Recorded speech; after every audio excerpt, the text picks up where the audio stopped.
back at Lindsey Graham. He's like, what's going on here? I have to ask you, now that we have you here, what do you think is going on here? One name, Nikki Haley, or neocon Nikki. So Nikki Haley is the former governor of South Carolina.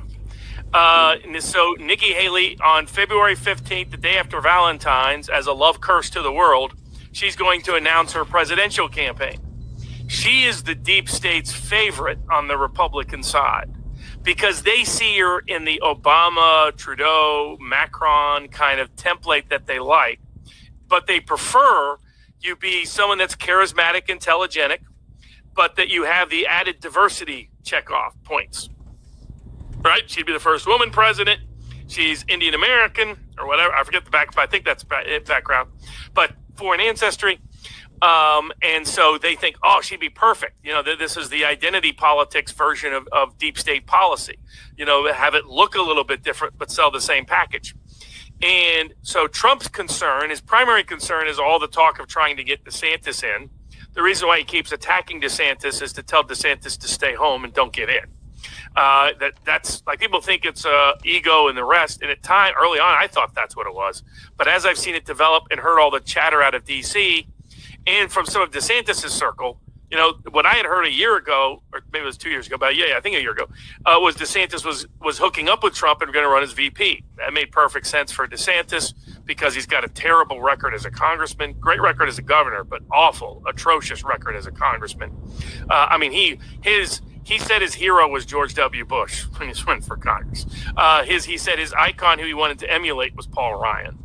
The man whose foreign policy he followed once he got up there was Tom Cotton. He supported the Maidan coup and wanted more U.S. support for it. He 3 times voted for the Trans-Pacific Partnership deal, the bad trade deal that would have further hurt American jobs that Trump tore up the moment he got in. He's basically been a regime change champion. He did oppose bombing Syria, to his credit. But, you know, for the most part, he was a neocon guy, and his whole resume screamed deep state recruitment. So what does it mean? What's always been the firewall for Republicans? South Carolina. But Nikki Haley is the former governor of South Carolina. Now, the Trump's only supporter in 2016 in South Carolina was the then lieutenant governor. The reason Trump put Nikki Haley and elevated her to position, knowing she planned on challenging him in the future, potentially, was to make that lieutenant governor governor. It was a reward to him for standing by Trump early on. That lieutenant governor is now governor, so he's got his support. But Trump is nervous about South Carolina, and he's concerned because of Nikki Haley more than anybody else. That's why he's saddling up with Lindsey Graham, sweet-talking Lindsey Graham, and yeah, you're going to be special. You know, I'm going to really listen to you. You're really right, Lindsey. You really nailed that. You know, good hit on that last golf shot. Good job, Lindsey. You're the man. There's going to be a lot of that because he wants Lindsey under the belief that Lindsey will have great influence on him in exchange for Graham immunizing him in South Carolina from Nikki Haley. Interesting.